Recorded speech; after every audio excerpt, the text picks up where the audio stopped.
The desert is not silent at Giza. It only seems that way from a distance. When the last buses have gone, when the souvenir stalls are shuttered, and when the pyramids rise against the darkening sky like three pieces of night that refuse to fall, wind moves over the plateau with a dry, low breath. It gathers sand against limestone blocks, slips into cracks, and brushes the edges of tomb shafts that have been opened, closed, robbed, studied, forgotten, and opened again, above. The Great Pyramid holds its familiar shape, so simple that the mind almost mistakes it for an idea rather than a structure.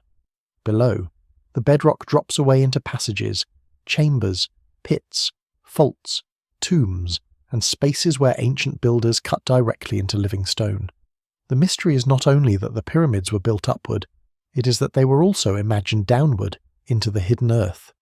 Stand near the base of Khufu's pyramid in the fading light, and the scale becomes difficult to trust.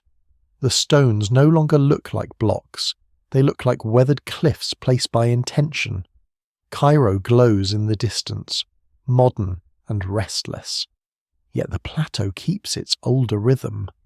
Beneath each footstep is a limestone shelf that once formed part of an ancient seabed, lifted and exposed long before Egypt existed, long before kings claimed the land, long before the Nile became the green thread that gave the desert its human story.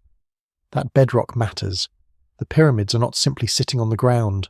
They are fastened to it, cut into it, aligned with it, and in certain places, almost fused with it.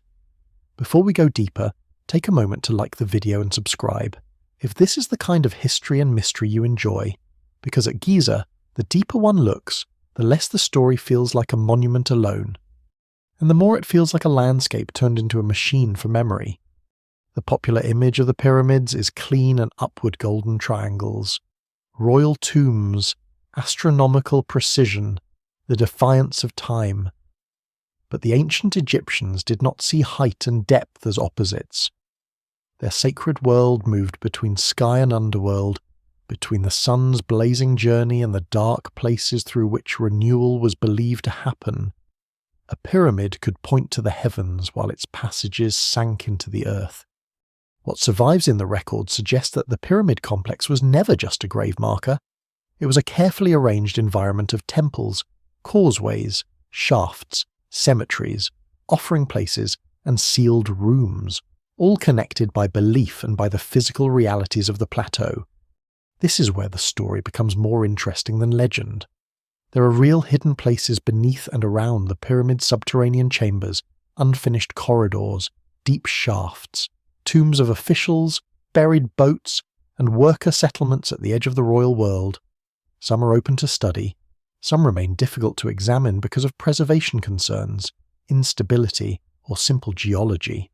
Others have been suggested by scans, anomalies, old reports, or fragments of excavation history that are not as clear as people often wish them to be.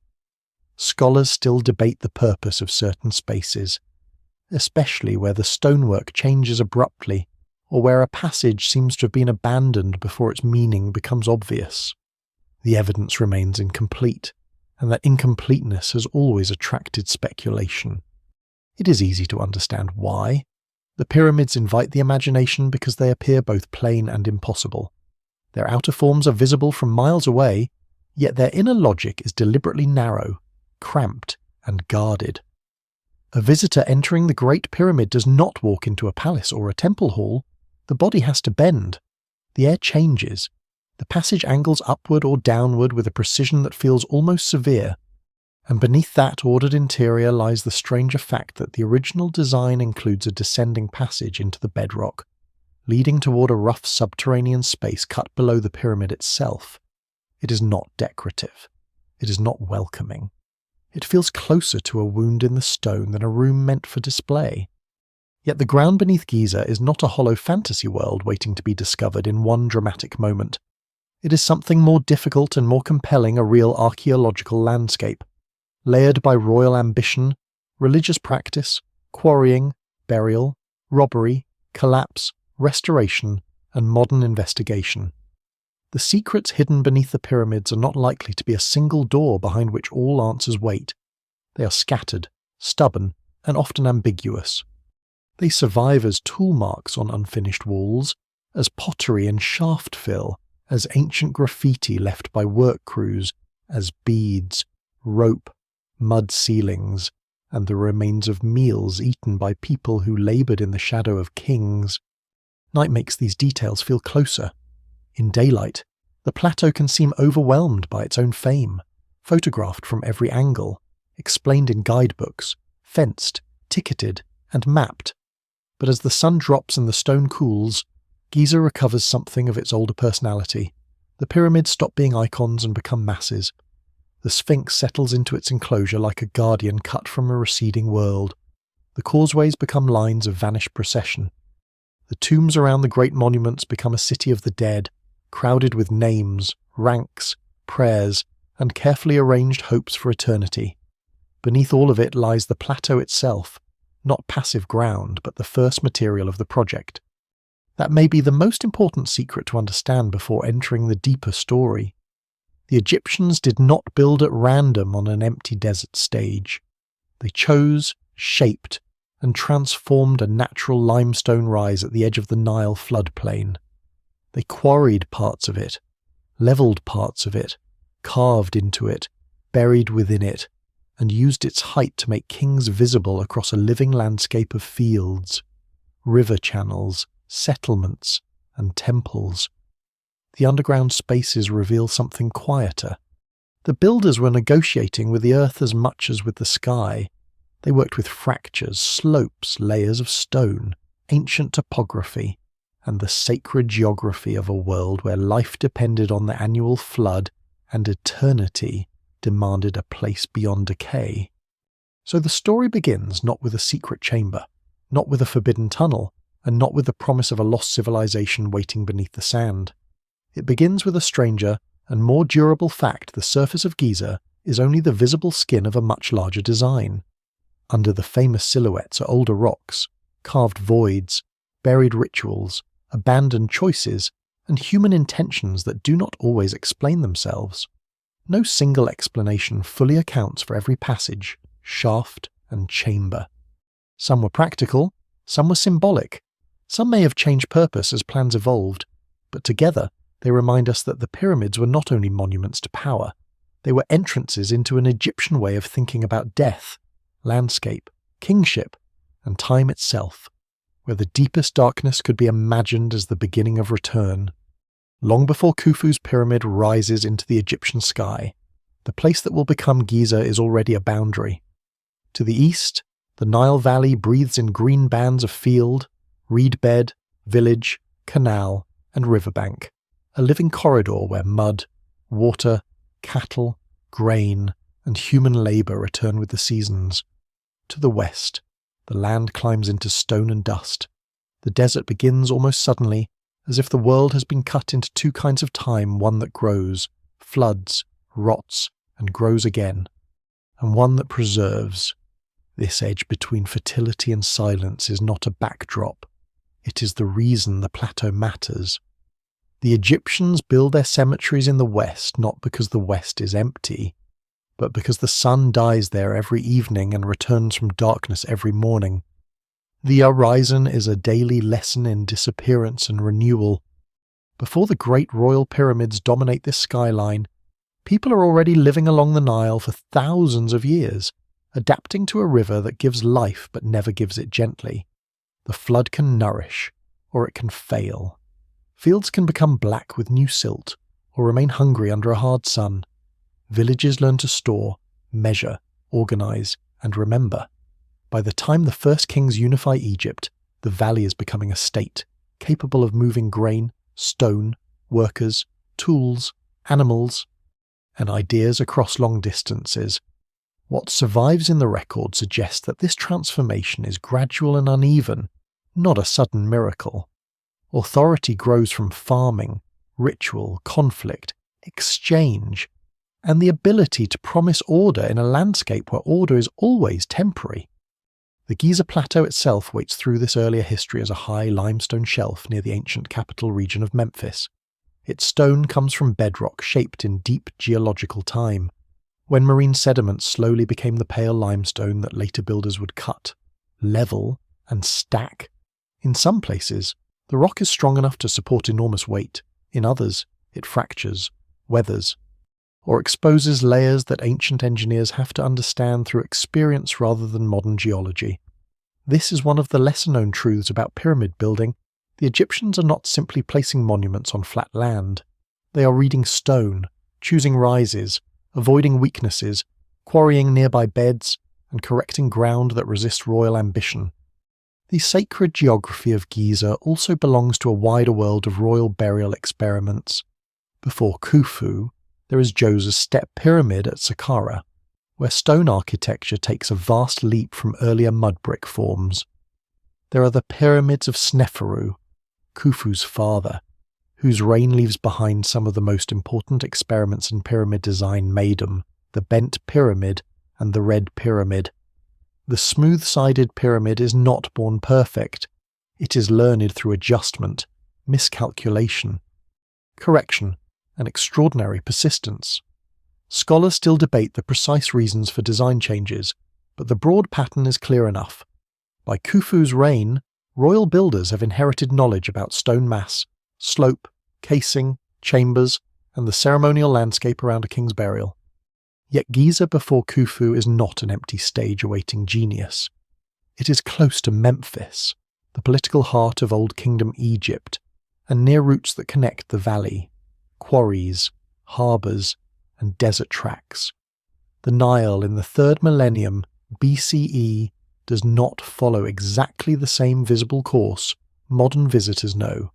Branches, channels, basins, and seasonal waterways shift over time, and evidence suggests that access to water near Giza is essential for transporting materials and feeding work crews.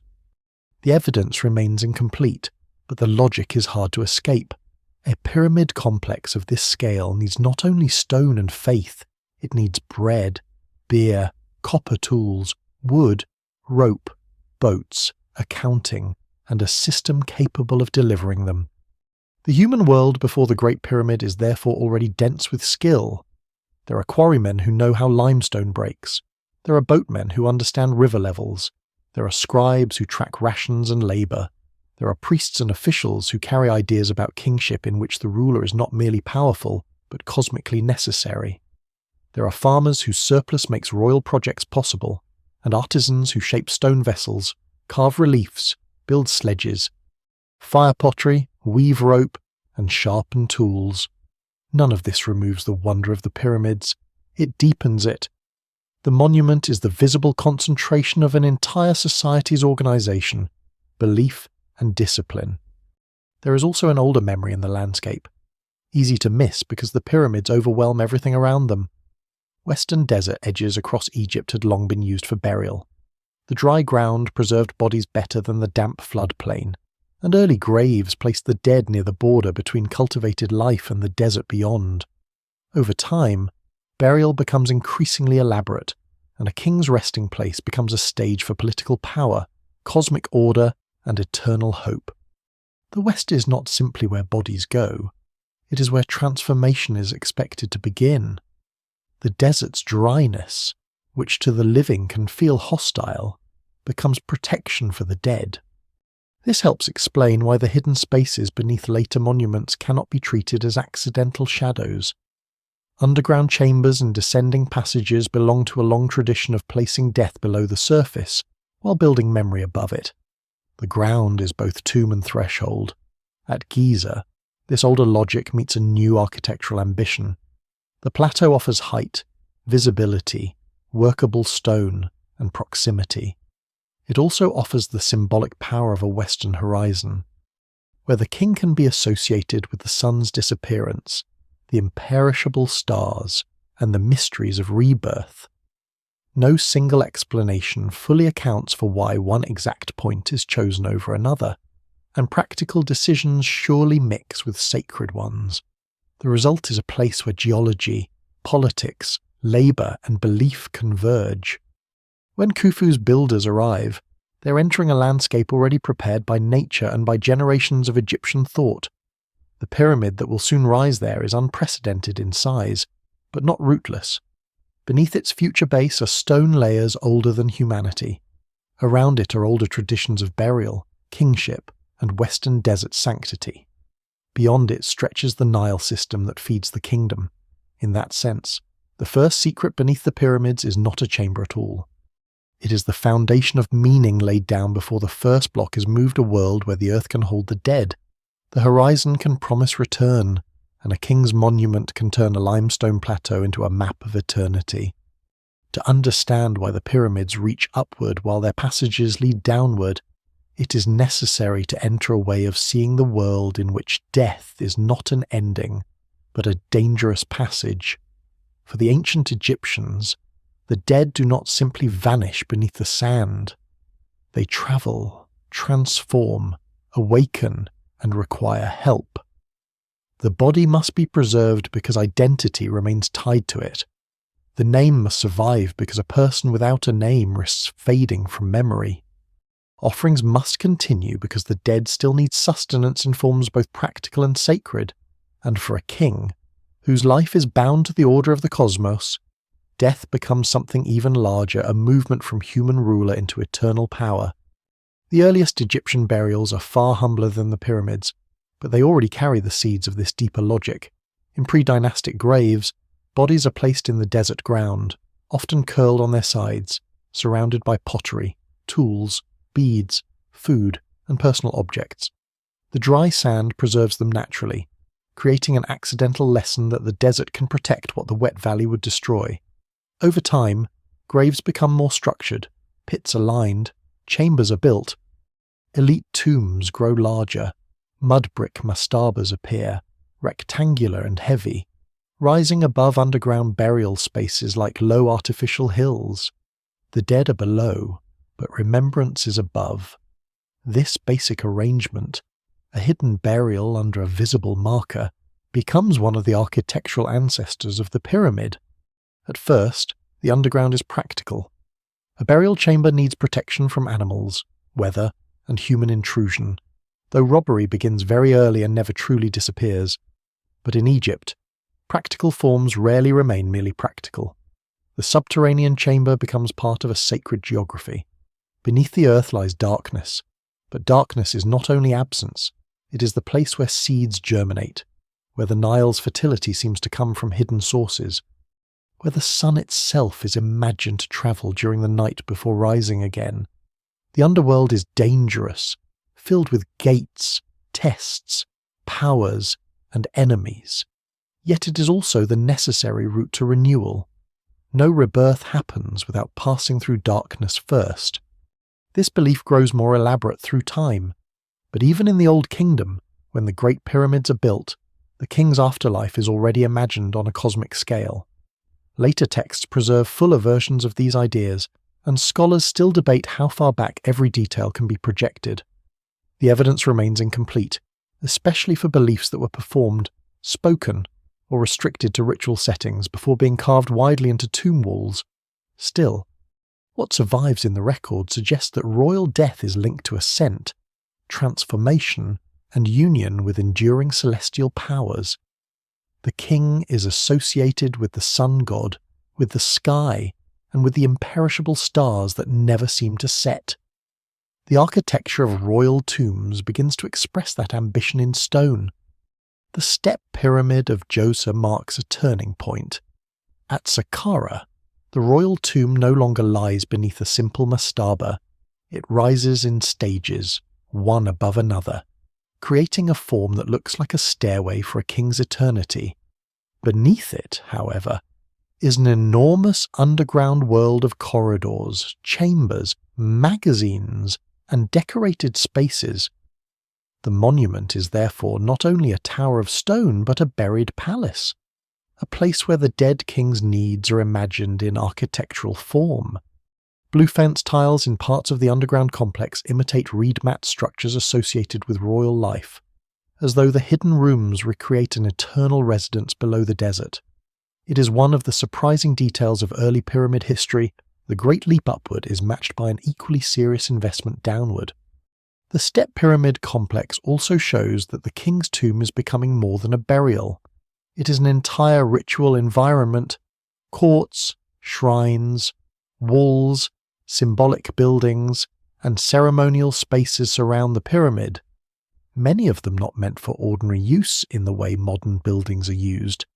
Some are solid, some are symbolic, some imitate structures required for rituals of kingship. This is important because it reveals an Egyptian habit of turning religious thought into spatial order. A belief is not merely stated, it is laid out in stone. Movement through the complex matters, direction matters, boundaries matter. The dead king's transformation is supported by architecture, ceremony, and controlled access. From Djoser onward, pyramid building becomes a long process of experimentation. The mastaba has stretched upward into steps. Later kings and builders seek smoother, more perfect forms, perhaps to express solar radiance, perhaps to evoke the primeval mound of creation, perhaps to create a royal monument that fuses several meanings at once. No single explanation fully accounts for this evolution, and Egyptian symbols are often layered rather than exclusive. A pyramid can be a stairway, a sunbeam, a mound of first creation, a marker of royal power, and a sealed machine of resurrection without needing to be only one of these things. This layered meaning is one reason the monument still resists simple explanations. The underground elements continue to matter even as the exterior becomes more geometrically pure. Descending corridors, chambers cut below the structure, burial rooms, blocking stones, and hidden access routes all show that the king's afterlife is protected and guided through depth as well as height. The path into the pyramid can feel almost like a ritual compression of the human body, narrow, dark, angled, difficult. A person entering must submit to the architecture.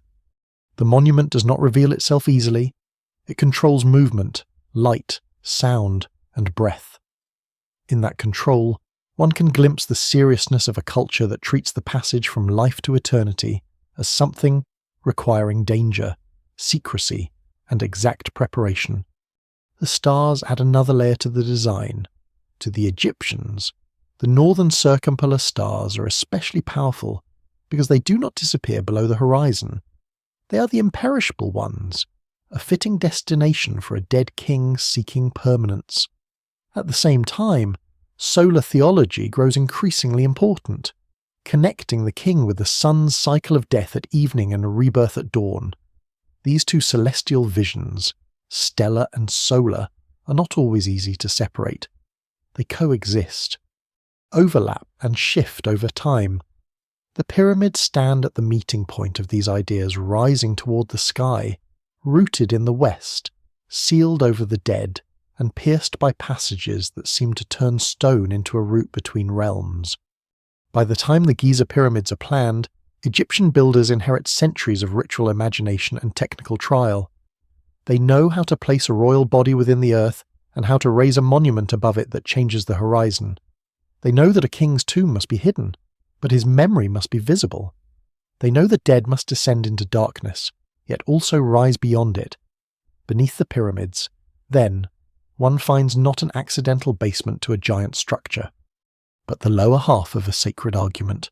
The ancient builders are saying in stone that eternity is reached by moving both ways at once downward into the secret chambers of transformation and upward toward the lights that do not die. Khufu's pyramid appears from a distance as if it belongs to pure geometry, but up close it is a work of pressure, weight, and human calculation. It rises from the Giza plateau with a kind of disciplined violence, forcing millions of blocks into a shape so controlled that the desert horizon seems to bend around it. The ancient Egyptians did not leave behind an engineer's manual explaining every stage of its construction, and the evidence remains incomplete. But what survives in the landscape suggests a project of staggering organization rather than supernatural mystery. Stone is quarried, dragged, lifted, measured, corrected, and locked into place by crews who understand the behavior of limestone through practice, repetition, and inherited skill. The result is not a mountain disguised as architecture. It is architecture made to behave like a mountain. The pyramid's outer simplicity hides the fact that its interior is unusually complex. Earlier pyramids tend to place the burial chamber below ground, or within the lower body of the monument. But Khufu's pyramid contains a system of passages and chambers that rise and descend through both masonry and bedrock. A descending passage cuts down from the entrance into the plateau itself. An ascending passage breaks upward from it, leading toward the Grand Gallery, the so-called Queen's Chamber, and higher still toward the King's Chamber, where a granite sarcophagus remains in a space built with immense precision. Above that chamber are relieving compartments designed to manage the impossible load overhead. Even this basic arrangement tells a story of ambition, adjustment, and risk. The builders are not merely sealing a king in stone, they are testing how far royal architecture can move into the body of its own monument. The Great Pyramid is often described as perfect, but perfection is not the same as simplicity. Its casing stones once gave it a smooth white surface that would have caught the sun with a brightness difficult to imagine today. When most of that casing has vanished, its base was levelled with extraordinary care. Its sides were aligned with the cardinal directions to a remarkable degree. Yet inside, the monument preserves choices that do not feel entirely resolved. The descending passage continues into the bedrock, toward a chamber below the pyramid that was left rough and unfinished. The ascending system creates a different route, one that seems to abandon the downward path and carry the architectural drama into the heart of the masonry. Scholars still debate whether this reflects a change in plan, a symbolic duality, a practical adjustment, or some combination of all three. The lower passage is especially important because it reminds us that Khufu's pyramid did not begin as a simple stack of blocks. Its builders first had to engage the plateau itself. The descending corridor is cut with a severe angle into the limestone, heading toward darkness beneath the artificial mountain. Moving through it today, the space feels compressed and almost hostile. It is not a ceremonial hall. It does not invite the body to linger. Its purpose seems direct. But the destination complicates that impression. The chamber below is roughly hewn, irregular, and lacking the finish seen in the upper parts of the pyramid. It is as though the builders began to carve one idea into the earth and then chose another path upward. No single explanation fully accounts for this. One possibility is that the pyramid originally followed an older pattern, with the burial chamber planned below ground, before Khufu's architects shifted the burial space upward into the pyramid's masonry.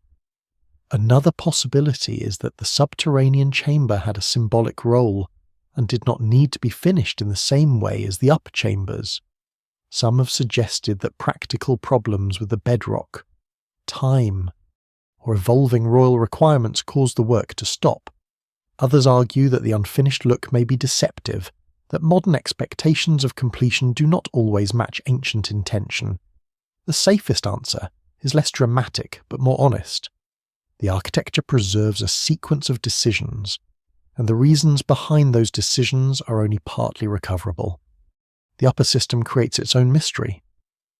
The Grand Gallery rises like a stone canyon inside the pyramid, narrow, steep, and astonishingly high compared with the cramped passages leading to it. Its corbelled walls step inward as they climb, producing a space that feels both functional and ceremonial. It may have served practical purposes during construction, perhaps helping manage blocking stones or access to the burial chamber, but its visual effect is far beyond what a simple corridor requires. The King's Chamber, built from red granite brought from Aswan far to the south, intensifies that impression. Here the architecture becomes harder, darker, and more exact. Granite beams span the ceiling, and above them hidden compartments distribute the pressure of the pyramid's mass. The engineering is not magical, but it is audacious. Around this interior, the pyramid's construction unfolds as a national act of coordination. The stones are not all equal. Local limestone makes up most of the core. Finer limestone casing comes from quarries across the Nile. Granite travels from the south. Copper tools must be sharpened and replaced. Wooden sledges, ropes, ramps, levers, water, mud, and human muscle all play roles that scholars continue to study and debate. The exact ramp systems used remain uncertain. Straight ramps, zigzag ramps, spiral ramps, internal ramps, and combinations of methods have all been proposed, each with strengths and problems. What survives in the record suggests that the answer may not be a single grand ramp, but a changing construction system adapted to each phase of the rising monument. The human effort behind this is often misunderstood. The builders were not a faceless mass crushed beneath royal vanity. Evidence from nearby settlements and worker cemeteries points to organised labour teams, skilled crews, ration systems, medical care, and a society capable of mobilising people through obligation, taxation, seasonal work, and religious loyalty. That does not make the labour easy or gentle. The pyramid consumes bodies, time, food, and administrative attention on a scale that is difficult to overstate. But it also reveals a state strong enough to turn belief into logistics. Khufu's horizon is not impossible because people could not have built it. It feels impossible because people did build it, using methods that were earthly, disciplined, and relentless. By the time the pyramid reaches its final height, its underground and internal spaces are sealed into an object that no longer explains itself.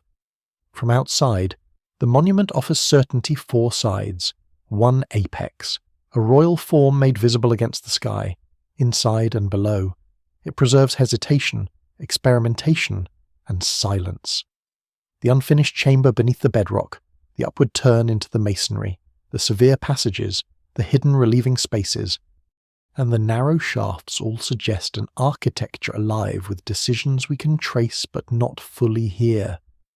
Khufu's pyramid is therefore not only a completed monument, it is also a record of choices buried inside stone, where the path downward remains as important as the climb toward the king's impossible horizon.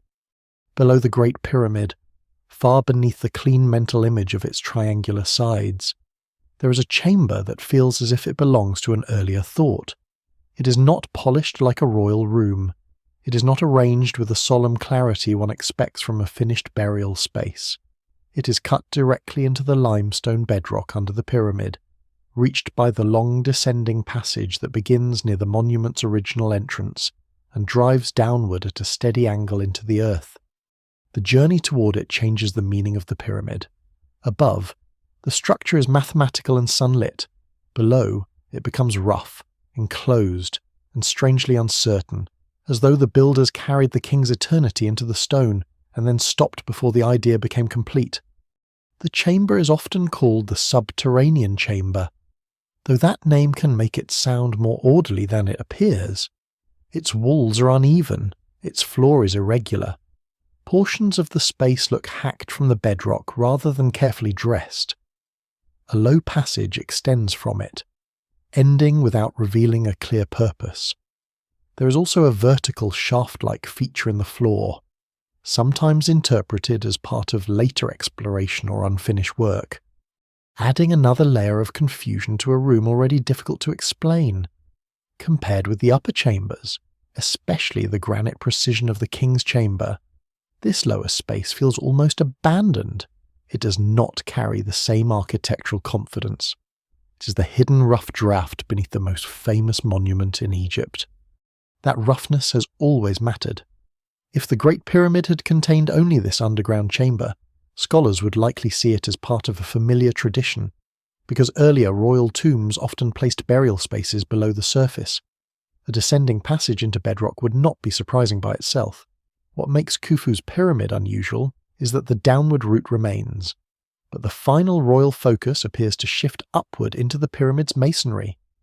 The subterranean chamber survives like a question trapped under millions of tons of stone. Was it the first intended burial chamber, abandoned when the plan changed? Was it a symbolic underworld chamber that never required refinement? Was it unfinished because of practical problems in the rock or because another, more ambitious design overtook it? The evidence remains incomplete, and each explanation leaves something unresolved. One of the simplest theories is also one of the most persuasive. The chamber began as the original burial chamber. This would fit older patterns of royal tomb design, where the dead king's body rests below ground while the monument rises above. If Khufu's architects first followed that tradition, they may have started cutting the descending passage and chamber, before deciding to relocate the burial higher inside the pyramid. The reason for such a change is unknown. It may have reflected evolving religious ideas, a desire for greater security, architectural ambition, or a royal command that left no explanation in writing. What survives in the stone suggests sequence, but sequence is not motive. The chamber can tell us that work happened. It cannot tell us why the decision changed. There is a more symbolic possibility as well. The chamber may have represented the deep earth, the hidden realm, or a ritual counterpart to the elevated chambers above.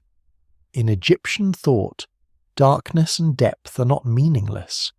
The underworld is a place of danger, transformation, and renewal. A rough chamber beneath the pyramid could have held significance precisely because it belonged to the raw body of the earth, rather than to the refined architecture of the royal display. Scholars still debate how far such symbolic reading should be taken, because it is easy to impose later religious ideas onto earlier monuments. But it is also too simple to imagine that a chamber under a royal pyramid was merely accidental. In Egypt, location itself can carry meaning. The unfinished character of the chamber complicates everything. Modern viewers tend to assume that unfinished means failed, abandoned, or interrupted. Ancient builders, however, did not always finish every hidden surface to the same standard, especially if a space was not meant to be seen after sealing. Still, the subterranean chamber is not just slightly rough, it is dramatically different from the carefully controlled passages above. Tool marks, uneven surfaces, and the lack of a clear final arrangement all make it difficult to treat as a completed sacred room. No single explanation fully accounts for this contrast. The chamber may have been abandoned early, left intentionally raw, or repurposed in a way that no longer reads clearly to modern eyes. The physical experience of the space deepens the mystery. The descending passage is narrow and steep, forcing the visitor into a posture of submission. The air becomes warmer and heavier. Sound changes. The smooth geometry of the pyramid's exterior disappears, replaced by the pressure of bedrock on every side. By the time the chamber is reached, the pyramid above feels less like a monument and more like a weight. This is not a place designed for crowds, ceremony, or spectacle. It is private in the most absolute sense, not because it is intimate, but because it is buried beyond ordinary life. Whatever its purpose, it belongs to a world of concealment. There are practical details too, and they should not be lost in the atmosphere. Cutting a chamber under a pyramid is difficult, but not impossible for Egyptian workers experienced with limestone. The bedrock at Giza varies in quality, and builders may have encountered conditions that made further refinement undesirable. The chamber's position below the pyramid also means that once the upper construction advanced, changing or completing the lower space may have become less important, or less convenient. If the royal burial plan had already moved upward, labour could have been redirected to more urgent parts of the project. Ancient monuments often preserve these frozen decisions. They are not always perfect expressions of a single plan, sometimes they are records of adaptation. The chamber's emptiness also attracts speculation, because it contains no obvious burial, no treasure, and no inscription explaining itself. It has become a screen for modern imagination. Some popular theories treat it as evidence of hidden knowledge, secret machines, or lost chambers deeper still. These claims are disputed and unsupported when they go beyond the archaeological evidence. The real mystery is quieter and more disciplined. It lies not in pretending the chamber proves something impossible, but in recognizing that one of the most carefully planned monuments in the ancient world contains a space that appears unresolved. That is enough. The unfinished room beneath the giant does not need fantasy to be strange. In the end, the subterranean chamber changes how the Great Pyramid should be understood. It reminds us that the monument was not born fully formed in a single instant of perfect design. It was made through decisions, revisions, inherited traditions, and perhaps changes of mind. The pyramid's visible body tells a story of completion, but its lower chamber tells a story of uncertainty preserved in stone. Beneath the grand horizon of Khufu lies a rough-cut space where the builder's intentions fade before they become clear. It is a chamber without a voice, but not without meaning. It stands at the boundary between plan and abandonment, earth and architecture, death and transformation, holding one of Giza's oldest silences directly under the weight of the king. The Great Pyramid does not give up its interior all at once. It reveals itself in fragments: a sloping passage, a polished block, a sudden height of stone, a shaft too narrow for any human body, an unexpected space detected not by eyes, but by particles passing through the monument from the sky. For centuries, people imagined hidden rooms inside it because the pyramid seemed too large, too deliberate, and too silent to contain only the chambers already known. Some of those imaginings became fantasy, others became archaeology. The difficult truth is that the pyramid does contain mysteries, but they are not always the kind that open into golden halls. Sometimes they are only a sealed duct, a blocked corridor, a void without visible entrance, or a mark left behind by a worker whose meaning is now almost unreachable. The narrow shafts are among the strangest features. Two rise from the king's chamber, one toward the north and one toward the south, angling through the masonry until they reach the outside of the pyramid. They are sometimes called air shafts, and in modern conditions they can affect ventilation. But their original purpose was almost certainly more complex than simple airflow. Their careful orientation has led scholars to connect them with celestial symbolism, especially with important regions of the northern and southern sky. The king's afterlife was imagined in relation to stars, solar rebirth, and divine ascent. And these small stone channels may have served as symbolic routes for the royal spirit. The evidence remains incomplete because the pyramid itself offers no inscription explaining them, but their placement is too deliberate to dismiss as accidental construction features. Even more puzzling are the shafts associated with the so-called Queen's Chamber. The name itself is misleading, inherited from later assumptions rather than from proof that a queen was buried there. This chamber sits below the king's chamber, with a gabled roof and a niche in its eastern wall, quiet and enigmatic in a way that feels different from the granite severity above. In the 19th century, explorers discovered that narrow shafts began within its north and south walls. But unlike the king's chamber shafts, these did not open to the outside. They were sealed at the chamber wall and extended invisibly into the pyramid's body. This detail is easy to overlook, yet it is extraordinary. The builders created hidden channels that were not meant to be seen by anyone standing in the room. Modern robots have entered where people cannot. In the 1990s, a small robotic device travelled up the southern shaft of the Queen's Chamber and found a limestone blocking stone fitted with two small copper pieces often described as handles. The discovery had the atmosphere of an ancient door, though that word can mislead. It was not a doorway large enough for a person, and there was no reason to imagine a grand chamber immediately beyond it. Later investigations drilled through and revealed another small space, then another blocking stone beyond. The northern shaft produced its own complications, bending around masonry and presenting similar evidence of deliberate closure. Scholars still debate the function of these features. They may be symbolic passages, ritual devices, construction-related elements, or something that blends categories modern language separates too neatly. What makes these shafts powerful is their scale. They are tiny compared with the pyramid, yet they attract enormous attention, because they show intention hidden inside stone. A royal monument does not need such details if it is only a mass of masonry covering a tomb.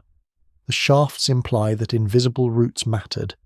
They suggest that the builders were thinking not only about chambers where a body or objects might rest, but about directions, sealed pathways, and perhaps the movement of forces no living person expected to watch. No single explanation fully accounts for their design. If they are symbolic, why are some open and others sealed? If they are practical, why are they so carefully aligned and so inaccessible? If they changed purpose during construction, what does that reveal about the evolving plan of the monument? Then there is the question of voids. In recent years, the Great Pyramid has been studied with techniques that would have seemed almost magical to earlier explorers, though the science is grounded in physics rather than legend. Muon radiography uses particles created when cosmic rays strike Earth's atmosphere. These muons pass through stone, but dense material absorbs more of them while open spaces allow more to pass. By placing detectors in and around the pyramid, researchers can identify anomalies suggesting hidden voids. This does not show a decorated room in the way a camera would. It reveals differences in density, traces of absence inside the mass. In a monument where cutting blindly would be reckless, that kind of non-invasive investigation is invaluable. One of the most discussed results is the large void detected above the Grand Gallery. It appears to be a substantial empty space or series of spaces within the pyramid, but its exact shape, purpose, and accessibility remain uncertain. It may be a construction feature designed to relieve pressure, a hidden corridor, a structural cavity, or something not yet imagined clearly enough. The discovery is important precisely because it does not answer itself. It confirms that unknown spaces can still exist inside the Great Pyramid, while also reminding us that an unknown space is not automatically a tomb, treasure room, or secret archive. The responsible interpretation is patient. The void is real as an anomaly, but its meaning remains unresolved. Another hidden corridor near the pyramid's north face has also sharpened modern interest. Behind the chevron-shaped blocks above the original entrance, investigators identified and later visually confirmed a short corridor-like space. It does not immediately rewrite Egyptian history, but it does show that the pyramid still contains architectural features not fully understood until modern scanning made them visible. Its location suggests a possible role in managing weight around the entrance or in the construction design of the northern face. Yet, as with so much at Giza, certainty stops before desire does. The space is there. Its reason is still debated. What survives in the records suggests careful engineering, but the exact intention remains hidden behind stone. These discoveries change the emotional texture of the pyramid. For a long time, exploration meant breaking, digging, blasting, crawling, and forcing entry. Earlier centuries left damage as well as knowledge. Modern archaeology has to move differently, with a greater awareness that the monument is not an obstacle to conquer, but a fragile survivor. Every shaft, crack, and anomaly must be balanced against the risk of harming the structure. This makes the search slower, but also more respectful. The pyramid is not a sealed puzzle box built for modern satisfaction. It is a royal tomb complex, a sacred monument, an engineering achievement, and an archaeological site whose silence must sometimes be preserved even when curiosity burns against it. The silent corridors and hidden voids reveal a deeper pattern. The secrets beneath and within the pyramids are not always buried below ground. Some are buried inside design. They exist in spaces too narrow for bodies, in cavities that may never have been entered after construction, in blocked routes that point towards stars or toward meanings no longer fully recoverable. The Great Pyramid is therefore less like a building with missing rooms, and more like a stone text with damaged grammar. Some signs are clear, others are broken. Some may never have been meant for human reading at all, and still they matter, because they show that Khufu's monument is not exhausted by what visitors can walk through. It continues beyond the visible path, into sealed angles, hidden absences, and carefully made silences that keep the ancient design alive. The Sphinx does not rise like the pyramids. It emerges, half monument and half geology, as if the plateau itself once tried to take the shape of a guardian. Its body lies low in a rectangular hollow cut from limestone bedrock, with the head lifted toward the eastern horizon and the paws stretched toward the light. From the pyramid fields above, the Sphinx can seem calm, worn smooth by postcards and repeated images, but from inside its enclosure, below the surrounding desert, it becomes stranger. The viewer is not standing before a statue placed on the ground. The viewer is standing inside a cut made into the earth, looking at a creature partly freed from the stone around it. This deep cut is one of the first secrets of the Sphinx. Unlike a freestanding sculpture brought from elsewhere, the core of the body was carved from the living rock of the plateau. Builders removed stone around a natural limestone outcrop, shaping the remaining mass into the lion's body and human head. Blocks quarried from the enclosure were likely used nearby, including in temples associated with the Sphinx and the pyramid complex. The monument is therefore both sculpture and quarry scar, both sacred image and extracted landscape. What survives in the record suggests that its making was inseparable from the larger transformation of Giza under the 4th dynasty, when royal power was turning bedrock itself into ritual architecture. The most widely accepted view connects the Great Sphinx with Khafra, builder of the second pyramid at Giza, its position near Khafra's valley temple and causeway, its style, and the arrangement of the surrounding complex all support that association. Yet the evidence remains incomplete.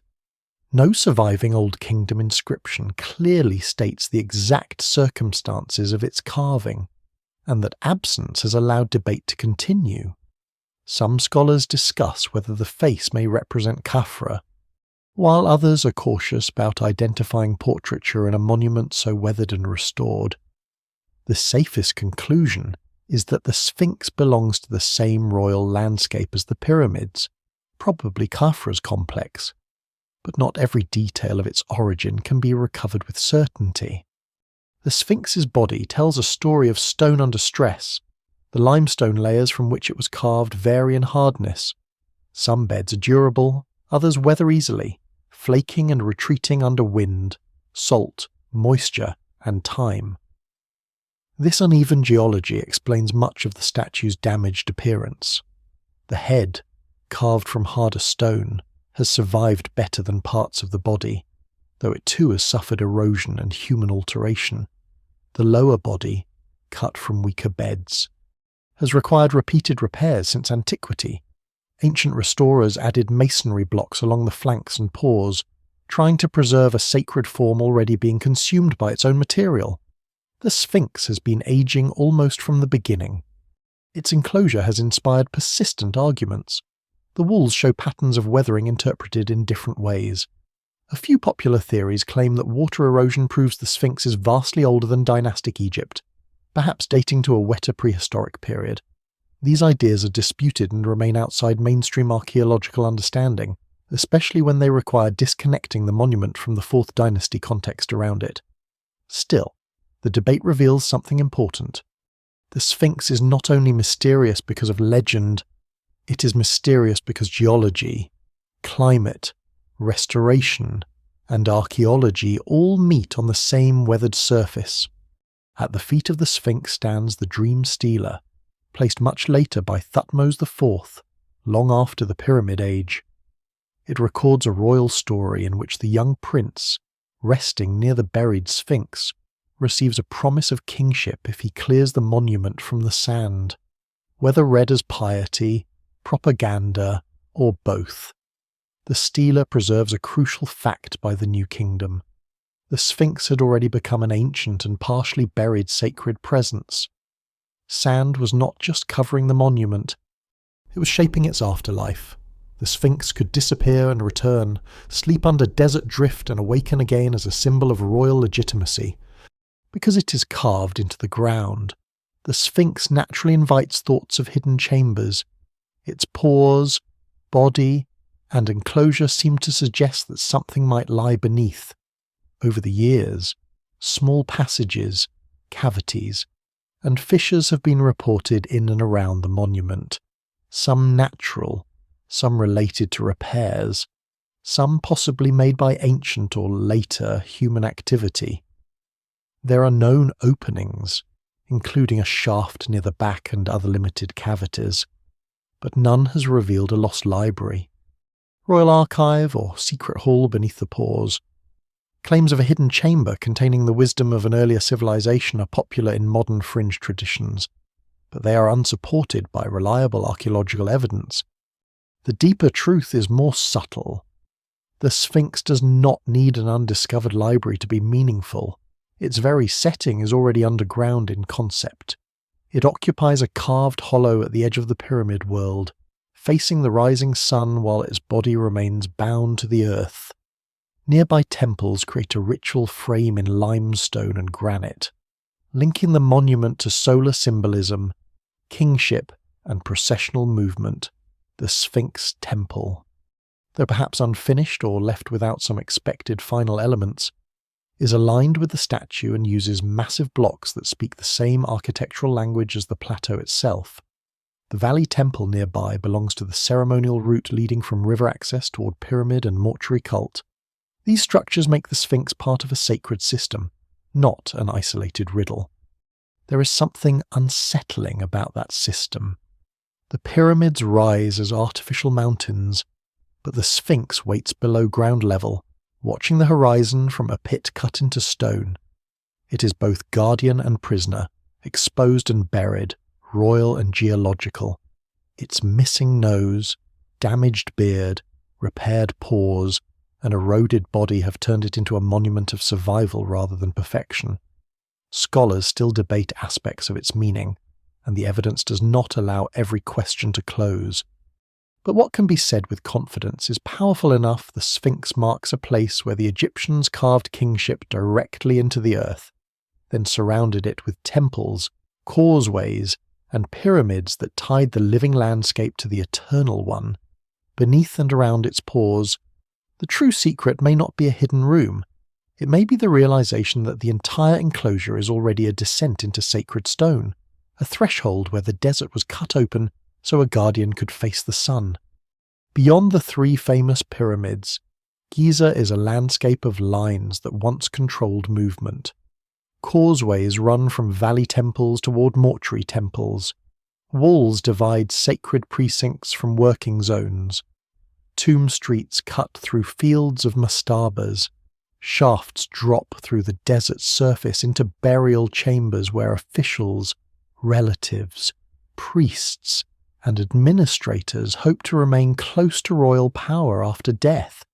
From above, the plateau can look like a scattering of monuments, but on the ground it reveals a stricter order. The pyramids are the summits of a larger system, and much of that system is partly buried, ruined to foundation level, or hidden in the bedrock below visitors who come looking only for the giants. The causeways are not merely roads. In the pyramid complexes, they connect the world of the valley with the world of the tomb. A king's body likely arrives from the Nile side, passing through a valley temple before moving along a covered or walled causeway toward the mortuary temple at the pyramid's base. The exact details vary, and the evidence remains incomplete, especially where later destruction stripped walls and decoration away. But the broad ritual logic is clear. The dead king is carried from the living river toward the western monument, from water and cultivation toward the desert of eternity. Architecture turns the journey into a controlled passage between worlds.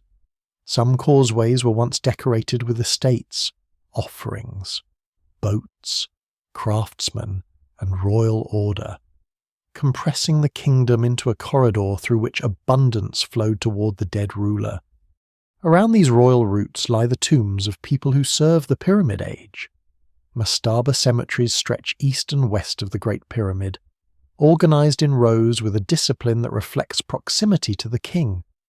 These tombs belong to queens, princes, officials, priests, scribes, overseers, and elite families whose status continued into the afterlife through stone, inscription, and location.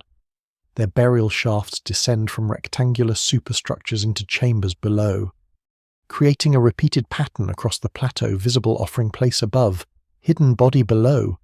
The Great Pyramids dominate the skyline, but the surrounding cemeteries reveal that Giza was also a city of carefully ranked dead.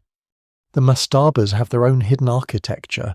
A visitor might see a low stone rectangle, eroded and severe, but beneath it a shaft can drop into the bedrock. At the bottom, a burial chamber may hold a sarcophagus, fragments of grave goods, pottery, bones, or only the emptiness left by ancient robbers. Some tombs contain offering chapels with carved scenes of cattle, boats, scribes, bakers, brewers, and servants carrying food. These scenes are not casual memories. They are provisions in image form, an attempt to keep life functioning beyond death. What survives in the record suggests that the underground chamber protected the body, while the chapel above kept the person ritually alive. Priests moved through this landscape long after the initial burials. The royal mortuary cults required offerings, recitations, maintenance, and administration. A pyramid was not supposed to become silent after sealing. It needed service. Estates were assigned to support rituals.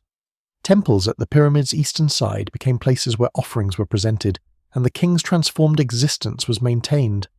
In this way, Giza was not only a construction site that ended when the pyramids were completed. It was an operating sacred economy, with people, storage, schedules, and obligations extending across generations. That continuing activity left traces less dramatic than secret chambers but more revealing. Pottery fragments, seal impressions, reused blocks, repair phases, later burials, and altered entrances show that the plateau was repeatedly revisited. Tombs could be usurped, shafts could be cleared and reused, temples could decay, be restored, or be mined for stone. The sacred landscape was not frozen in the Fourth Dynasty. It lived on unevenly, accumulating later histories. No single explanation fully accounts for every tunnel, shaft, or disturbed chamber, because Giza is not one moment preserved perfectly. It is a place where Old Kingdom design, later devotion, opportunistic reuse, ancient robbery, and modern excavation overlap. There are also service spaces that rarely enter popular imagination. Quarries cut into the plateau created hollows and faces from which pyramid stone was taken. Roads and ramps, now vanished or debated in form, once guided the movement of blocks and supplies. Harbours and channels near the floodplain connected the site to the Nile's transport system. Storehouses, workshops, bakeries, and administrative areas supported the labour force. They were not hidden chambers in the romantic sense, but they belonged to the concealed infrastructure of the monuments. The secret under Giza is not only burial, it is organisation. The tombs of priests and officials complicate the idea that the pyramids were isolated royal machines. The dead clustered around kings because nearness had value. To be buried near a pyramid was to share in a sacred field charged by royal eternity. Families invested wealth and influence to secure positions in this landscape, and their tomb inscriptions present careers tied to the court, the treasury, building works, rituals, or estate management. Some titles are precise, others ceremonial, and scholars still debate how literally every title should be understood. Together, they show a society in which the afterlife mirrored hierarchy. Even in death, location, access, and service mattered. Beneath these tomb fields, the plateau becomes a honeycomb not of fantasy tunnels, but of shafts with purposes. Many are simple burial shafts. Others connect to chambers or subsidiary spaces. Some were sealed with blocking stones, while others were broken open in antiquity. Each shaft represents a vertical relationship between the visible and invisible. Above is name, offering, image, and social memory. Below is the body, protected if fortune allowed, vulnerable if robbers came. The pattern repeats so often that it changes the meaning of Giza. The plateau is a layered cemetery in which the ground itself is part of the architecture. This is why the search for hidden places at Giza must be careful. There are indeed tunnels, shafts, chambers, and buried structures, but most belong to known categories of Egyptian practice tombs, cult spaces, construction features, quarries, passages, and later intrusions. Their reality is more powerful than unsupported legend, because they show how completely the Egyptians transformed the plateau into a landscape of passage. Kings moved from river to pyramid. Priests moved between temple and offering place. The dead moved from chapel to chamber, from name to memory, from darkness toward hoped-for renewal. Under Giza, the secret is not one corridor leading to one final revelation. It is a whole underground grammar of power, devotion, labour and death, written through the stone beneath the living.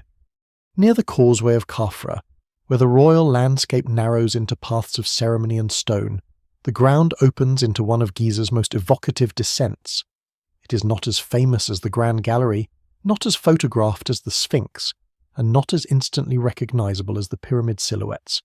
Yet it carries a power of its own because it leads downward in stages, away from sunlight into chambers where water, stone, burial, and myth seem to press close together.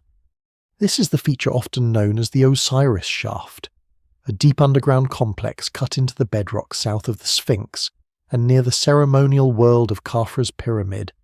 Its name already shapes expectation. Osiris is the god of death, resurrection, and the underworld, and although the shaft's precise history is still debated, the association is not accidental in feeling. It is a place where the architecture of descent becomes almost impossible to separate from the Egyptian imagination of rebirth. The shaft is not a single simple hole. It descends through multiple levels, each one changing the atmosphere. The upper level contains chambers cut into the rock, while deeper below, further shafts lead to lower spaces. The deepest area is especially striking because it includes a chamber surrounded by water, with a stone sarcophagus placed on a central island-like platform. In that image, even stripped of fantasy, there is something profoundly Egyptian. The dead associated with an island in darkness, water around stone, a hidden place beneath a sacred plateau. Water in Egyptian religious thought can evoke the primeval waters of creation, the fertile force from which life emerges, and the dangerous depths through which renewal must pass. Yet the evidence remains incomplete, and the shaft should not be treated as a perfectly understood temple of myth. It is a complex archaeological feature with phases, disturbances, and meanings that may have changed over time. For a long period, the Osiris shaft remained less understood than many of Giza's visible monuments. It was known in some form, entered and described, but difficult to study fully because of its depth, water, debris, and unstable conditions. Modern investigations helped clarify its layout, though they did not remove every uncertainty. The deepest chamber, with its sarcophagus, has often drawn the most attention, but the upper and middle levels also matter. They suggest use over time, perhaps involving burials, ritual associations, or later activity connected to the sacred landscape around the Sphinx and Khafra's complex. Scholars still debate the dating of all elements, and it is possible that different parts of the shaft belong to different periods, rather than to one original 4th Dynasty plan. This uncertainty is important because the shaft sits in a place already heavy with royal symbolism. Khafra's pyramid, valley temple, causeway, and the Sphinx create a ceremonial zone where kingship, solar imagery, and the westward journey of the dead are woven together. A deep shaft in this setting naturally invites interpretation through Osiris, especially in later Egyptian religion, when Osiris becomes central to afterlife hope, not only for kings, but for many Egyptians. However, one must be careful. The pyramids of the 4th Dynasty belong to an early phase of Egyptian religious history, and later Assyrian meanings cannot always be projected backward without caution. What survives in the record suggests layers of meaning rather than a single fixed message. The shaft may have begun with one purpose and acquired another as Giza itself became an ancient sacred landscape. The image of the central sarcophagus in the lower chamber is difficult to forget. It rests in a space that seems intentionally isolated, almost staged by geology and water. Some have interpreted this as a symbolic tomb of Osiris, not necessarily a burial of an actual king or official, but a sacred representation of the god's underworld presence. In Egyptian tradition, Osiris is dismembered, restored, and transformed into ruler of the dead, and his myth gives death a structure of hope. A watery underground chamber beneath Giza could easily become part of that symbolic world, especially in later periods when pilgrimage, restoration, and reinterpretation shaped ancient sites. No single explanation fully accounts for every feature, but the shaft's atmosphere and arrangement make it clear why the Osiris connection has endured. Still, the archaeology resists simple storytelling. The shaft has been disturbed. Objects found in such context can be difficult to interpret if they are not sealed in their original positions. Burials may have been added later. Debris can fall or be moved. Water changes preservation conditions and limits excavation. Ancient visitors, priests, robbers, or restorers may have altered spaces long after their first cutting. This is one of the recurring problems beneath Giza. Depth does not automatically mean originality. A chamber deep in the rock may feel older, but its use may belong to a later phase. A shaft near a pyramid may seem royal, but it may also have served priestly, symbolic, or secondary burial purposes. The ground preserves, but it also confuses. The Osiris shaft also reveals how Giza continued to live after the age of the great pyramid builders. By later periods, the monuments were already ancient, and ancient Egypt itself was looking back at them with reverence. Sacred landscapes often gain new meanings as centuries pass. A place built for one king can become associated with a god. A royal causeway can become part of a wider ritual memory. A shaft can be reimagined, reused, or deepened in significance. The Egyptians were not passive heirs of their own past. They restored, interpreted, and sometimes transformed older monuments into new religious settings. The Osiris shaft may belong partly to that long process, where Giza becomes not only a cemetery of kings but a theatre of sacred memory. The descent itself gives the shaft its force. To go down level after level is to experience architecture as separation. The sky disappears. The ordinary scale of the plateau falls away. The great pyramids above become invisible, though their presence is still felt as weight, history, and orientation. In the deepest chamber, water interrupts the stone, reminding the viewer that even beneath the driest desert edge, hidden moisture can gather. This contrast between desert and water, dryness and regeneration, burial and creation, lies close to the heart of Egyptian imagination. It is not proof of a single doctrine carved in stone, but it is a powerful alignment of place and belief. The Osiris shaft matters because it gives depth a sacred personality. It is not just another hole in the plateau. It shows how underground spaces at Giza could become charged with meanings that extend beyond burial engineering. Whether it began as a tomb, a ritual shaft, a later symbolic installation, or a feature with several lives, it reminds us that beneath the pyramids lies a landscape where the dead were not merely hidden, but placed into stories of return. The shaft does not solve Giza's mysteries. It deepens them in the best sense, not by leading to impossible claims, but by revealing how stone, water, darkness, and memory could turn the underground into a vision of resurrection. The deeper one looks into Giza, the more the royal pyramids begin to lose their loneliness. They remain immense, of course, and nothing on the plateau truly competes with their command of the horizon. But beneath and around them is a crowded world of other dead, arranged in stone and silence, waiting in ranks beside the kings whose power shaped their lives.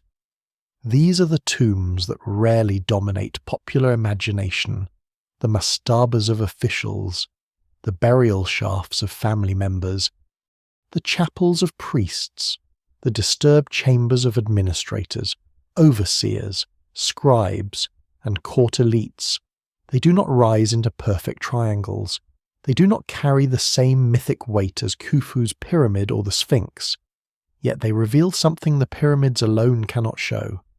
Giza was not only a place where kings sought eternity, it was a social landscape where many people tried to attach their own survival to the king's cosmic success.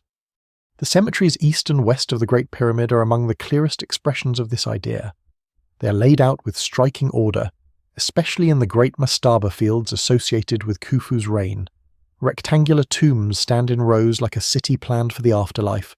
Their arrangement is not random. Location signals rank, relationship, privilege, and closeness to royal power.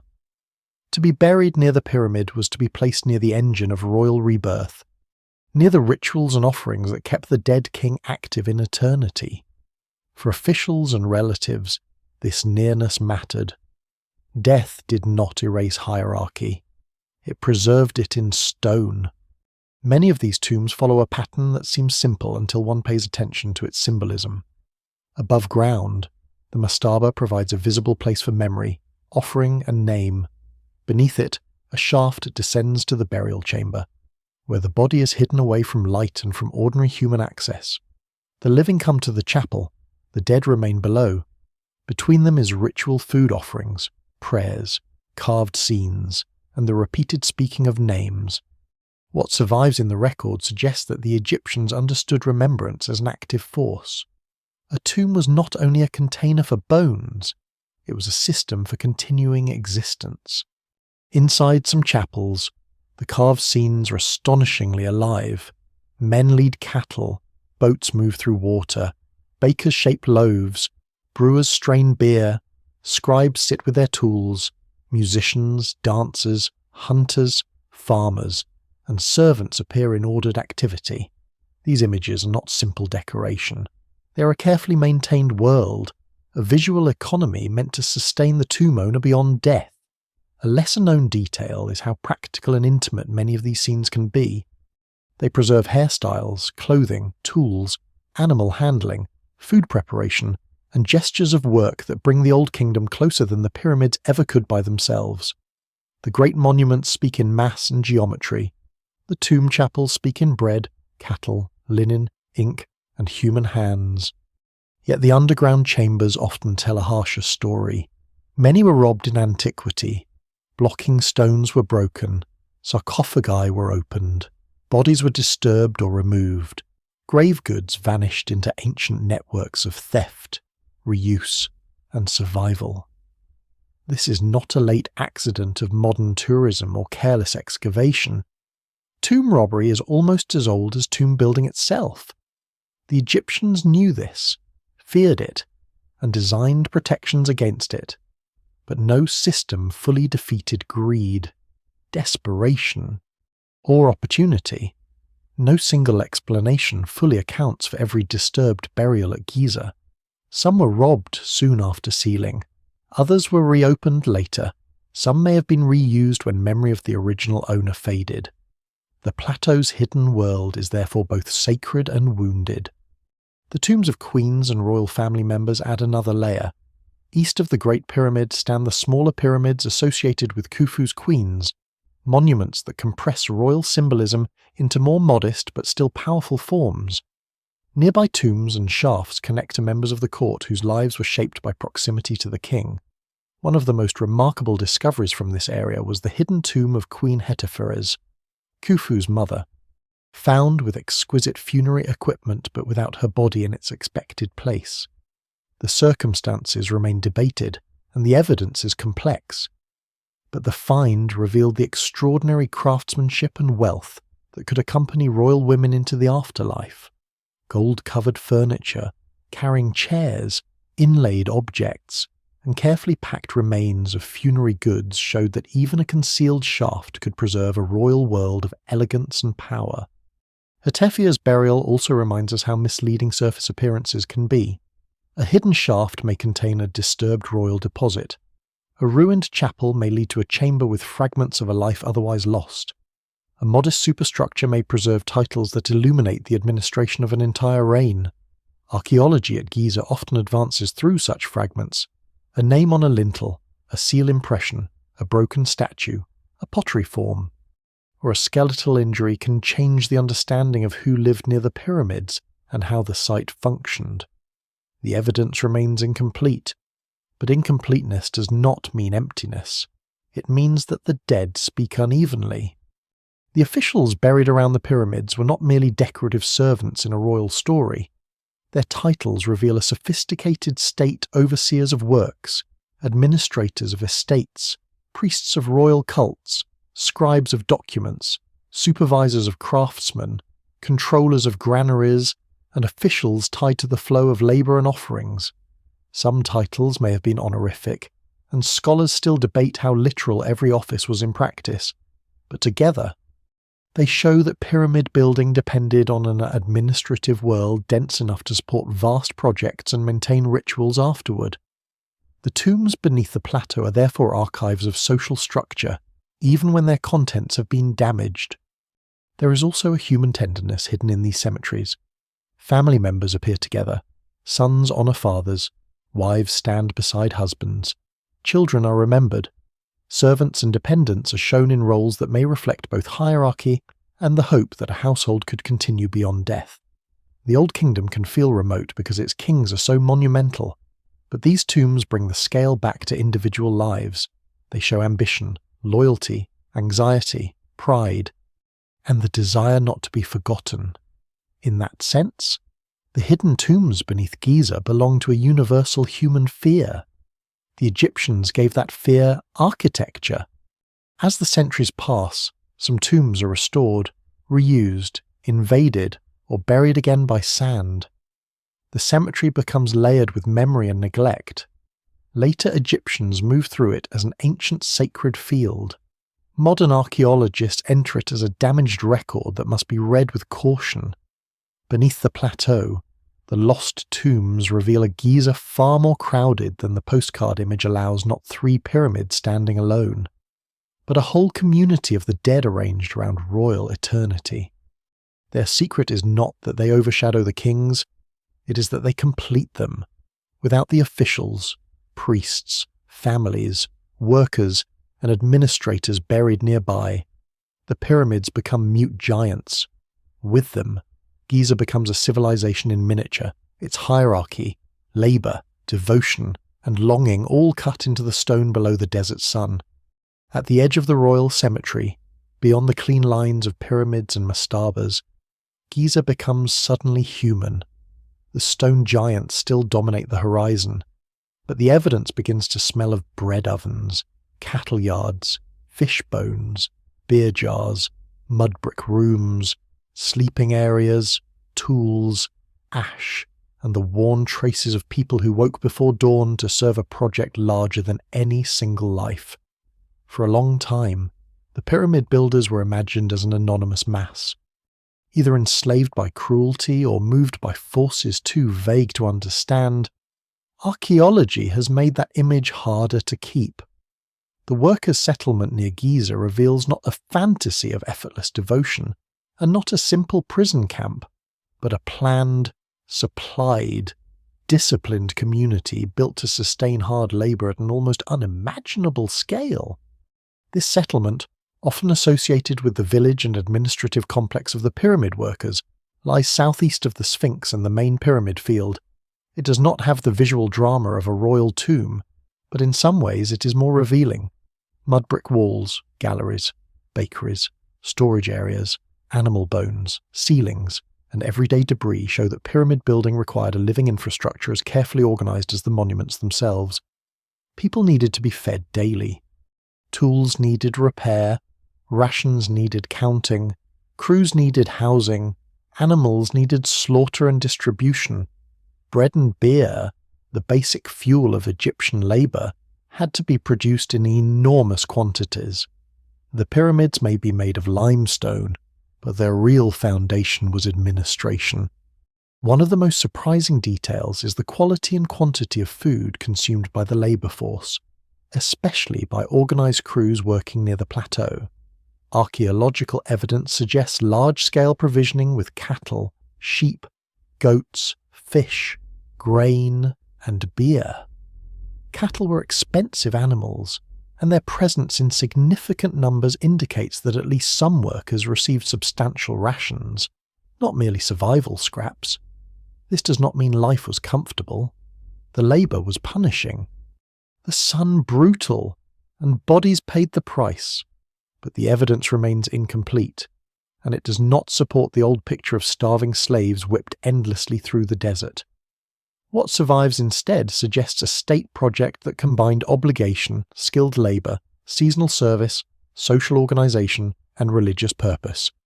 The bodies of workers and lower status individuals buried near Giza add a more intimate layer. Skeletal remains show signs of hard physical work, compressed vertebrae, joint stress, broken bones, healed injuries, and the kind of wear that comes from repeated strain. Yet some injuries healed well enough to suggest care, time, and support. A person with a serious fracture could survive if fed and protected during recovery. This is a lesser-known but powerful clue. It means the labour system was not simply throwing away bodies at random. Workers were valuable, especially skilled workers. Their communities may have included medical attention, ration support, and social structures that allowed injured people to remain alive long enough for bones to mend. The workers themselves were not all the same. Some were highly skilled specialists, stonecutters, haulers, masons, carpenters, rope makers, potters, bakers, brewers, scribes, and overseers. Others may have been seasonal labourers drawn from across Egypt, especially during periods when agricultural work slowed after the Nile flood. Crew names found in and around pyramid contexts reveal a culture of organised teams with identities and pride. Some names praise the king. Others sound almost like work gang slogans, a reminder that the pyramid was built not by a shapeless crowd, but by groups with internal structure, rivalry, duty, and perhaps humour. Scholars still debate the exact organisation and rotation of labour, but the broad picture is clear: the work depended on coordination, not chaos. The settlement's galleries are especially evocative. Long, narrow mud brick structures may have housed rotating groups of workers, though interpretations vary. Nearby facilities suggest large-scale food preparation and administration. Seal impressions and pottery help reconstruct the movement of goods. Every loaf, jar, and animal carcass belong to a wider system of accounting. In a world without coin money in the modern sense, payment could take the form of rations, cloth, beer, food, and social obligation. The pyramid project drew resources from the country and redistributed them through labour. In that sense, Giza was not merely consuming Egypt's wealth. It was also organising it, displaying the state's power to gather and direct life. There is a dry irony in this. The pyramids were built for dead kings, yet they created one of the most vivid records of living workers in the ancient world. Royal ideology wanted to turn stone into eternity, but the debris of daily survival has become equally important. A charred grain, a fish spine, a broken jar, or a cattle bone can reveal what official inscriptions leave unsaid. The great inscriptions praise kings and gods. The trash heaps reveal meals. The tombs of officials present order and status. The workers' evidence reveals strain, logistics, and flesh. No single explanation fully accounts for how every block reached its place, but the human evidence shows the kind of society capable of attempting it. This does not make the Pyramid Age gentle. Monumental building concentrates power. It demands obedience, taxation, planning, and sacrifice. Many workers likely had little choice in whether their labour served royal projects. The distinction between slavery and freedom in ancient societies does not always fit modern categories cleanly. Egypt could mobilise people through corvée labour, obligations owed to the state, local administration, and religious loyalty. Some workers may have taken pride in service to a divine king, Others may have simply endured what duty required. The evidence remains incomplete, and the lived experience of most labourers cannot be recovered in their own words. What can be recovered is the imprint of their bodies and communities on the ground. The workers' city also changes the meaning of the secrets beneath the pyramids. The hidden story is not only inside chambers or shafts, it is beneath the myth of construction itself. The real secret is that the pyramids were not made by mystery replacing human effort. They were made by human effort becoming so organised that later ages mistook it for mystery. Behind the polished casing and silent corridors stood kitchens, storerooms, foremen, scribes, doctors, butchers, haulers, and exhausted men sleeping in mud brick shelters after moving stone under a pitiless sky. Their names mostly vanished, but their work did not. As the sun sets over Giza, the pyramids still draw the eye upward, but the workers' settlement pulls the story back down to earth. It reminds us that eternity was built out of temporary lives. Every hidden chamber depended on hands that would age and fail. Every royal passage depended on people who ate, sweated, healed, complained, obeyed, and died. The king sought to rise beyond time, but the workers left the more fragile and perhaps more moving evidence bones that healed. Bread ovens that cooled, broken jars in the dust, and the ordinary traces of a civilization strong enough to make the impossible look inevitable. Where a monument is silent, imagination gathers. Giza has attracted more than archaeology because the pyramids seem to leave too much unsaid. Their scale feels beyond ordinary explanation. Their passages are narrow and severe. Their builders didn't carve a convenient account of every design choice into the walls, and their survival through thousands of years gives them the strange authority of things that have watched entire civilizations disappear. Into that silence, stories have entered. Lost libraries beneath the Sphinx, Atlantean refugees preserving ancient knowledge, hidden machines inside the Great Pyramid, chambers sealed before history began, maps of future disasters, and technologies too advanced for the Old Kingdom world. These myths are not all the same, but they share one impulse. They look at real mystery and decide it must be something larger than human history. The appeal is understandable. The pyramids sit at the edge of what people can easily imagine people doing. It is difficult to picture thousands of workers organising stone, food, transport, geometry, ritual, and administration on such a scale. It is easier, in a way, to replace that achievement with a vanished master race, an alien visitor, or a secret science lost beneath the desert. But that ease comes at a cost. It removes the ancient Egyptians from their own monuments. It treats the evidence of quarrying, labour crews, tools, settlements, ramps, inscriptions, religious development, and administrative power as if it were less interesting than fantasy. The real story is not smaller because it is human. It is larger because it is human.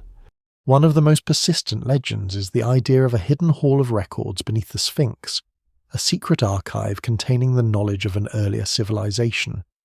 In modern form, this claim belongs more to esoteric tradition than to archaeology. It has been linked to Atlantis, prophetic readings, and the hope that somewhere under the pores of the Sphinx there is a chamber that will explain everything at once.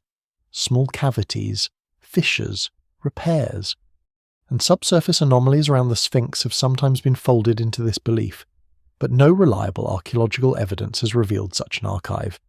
The evidence remains incomplete in the ordinary archaeological sense, because no ancient site is ever fully known. But incompleteness is not proof of a hidden library. It is only the condition in which careful research works. Atlantis enters the story for similar reasons. Plato's account of Atlantis was written long after the Pyramid Age, and belongs to a Greek philosophical and political context, not to Old Kingdom Egyptian records. Later writers and modern enthusiasts have repeatedly tried to place Atlantis almost everywhere in the Atlantic, the Mediterranean, the Sahara, Antarctica, and beneath Giza's sands. The Egyptian pyramids become attractive in these theories because they are old, impressive, and difficult to exhaust emotionally. Yet there is no mainstream evidence that Giza was built by Atlantean survivors, or that the pyramids preserve an imported lost technology from a drowned civilization. Scholars still debate many details of Egyptian construction, but those debates take place within a strong framework of Egyptian cultural development. The same is true of ancient machine theories. Some claims imagine the Great Pyramid as a power plant, a giant resonator, a water pump, a chemical device, or a machine designed to produce energy. These ideas often begin with real architectural features: the granite of the king's chamber, the narrow shafts, the grand gallery, the precision of alignment, the presence of cavities, the unusual internal layout. Then they leap beyond the evidence. Granite can resonate. But that does not make the pyramid an engine. Shafts can align symbolically or serve design purposes without becoming pipes for lost energy. The Grand Gallery can be extraordinary without being industrial. No single explanation fully accounts for every feature, but uncertainty does not allow every explanation equal weight. This distinction is essential. Archaeology does not claim that everything at Giza is solved. The Great Pyramid still contains voids whose purpose remains uncertain. The Queen's chamber shafts are not fully understood. The subterranean chamber below Khufu's pyramid remains debated. The exact construction ramps and lifting methods are still discussed. The dating and phases of some underground features around the plateau can be complex. These are real mysteries, grounded in stone, context, and evidence. They do not need to be protected from skepticism. They need it. A good mystery becomes stronger when false certainty is removed. Fringe theories often thrive by pointing to gaps and treating them as doors. If a chamber is unexplained, it becomes proof of hidden knowledge. If a passage has no obvious function, it becomes a device. If a stone is too large to imagine moving, it becomes evidence that ordinary people could not have moved it. If erosion is complicated, it becomes a rewritten timeline. But ancient history is full of gaps because time destroys records unevenly. Wood rots, papyrus disappears, bodies are disturbed. Tombs are robbed, stone is reused, inscriptions are never written for modern questions. What survives in the record suggests patterns, not complete confession. The absence of an answer is not automatically the presence of a secret. There is also a quieter problem beneath many extreme claims. They often underestimate ancient people. They assume that technical achievement must come from somewhere else, someone else, something lost, something impossible. Yet Egyptian civilization before and during the 4th dynasty shows continuous development in tomb design, stoneworking, administration, royal ideology, mathematics, surveying, transport, and labor organization. The pyramids are astonishing, but they are not isolated. They stand at the end of a visible chain of experiments, from early graves to mastabas, from mastabas to step pyramids, from step forms to smooth-sided monuments, from failure and adjustment to the near-perfect form at Giza. The line is not simple, but it is there. None of this means the myths should be ignored entirely. They reveal how modern people respond to ancient silence. A lost library beneath the Sphinx is, in a sense, a dream about recovering certainty. Atlantis beneath the sand is a dream that history has a missing first chapter. Pyramid machine theories are dreams that monuments might contain a practical secret powerful enough to change the present. These dreams say more about modern longing than Old Kingdom Egypt. But they are part of the afterlife of Giza. The pyramids have become mirrors. Different ages look at them and see the mysteries they most desire. The task is not to make Giza less mysterious. It is to let the mystery remain attached to the evidence. The real secrets beneath the sand are not disappointing because they lack Atlantis or impossible machines. They are stranger in a more durable way. A rough chamber beneath the Great Pyramid preserves an abandoned or altered intention. A shaft near the Queen's chamber ends behind carefully placed stone. A deep water-filled complex near Khafra's causeway evokes death, rebirth, and later sacred memory. Tombs of officials reveal ambition clustered around royal eternity. Worker settlements reveal the living system behind immortal architecture.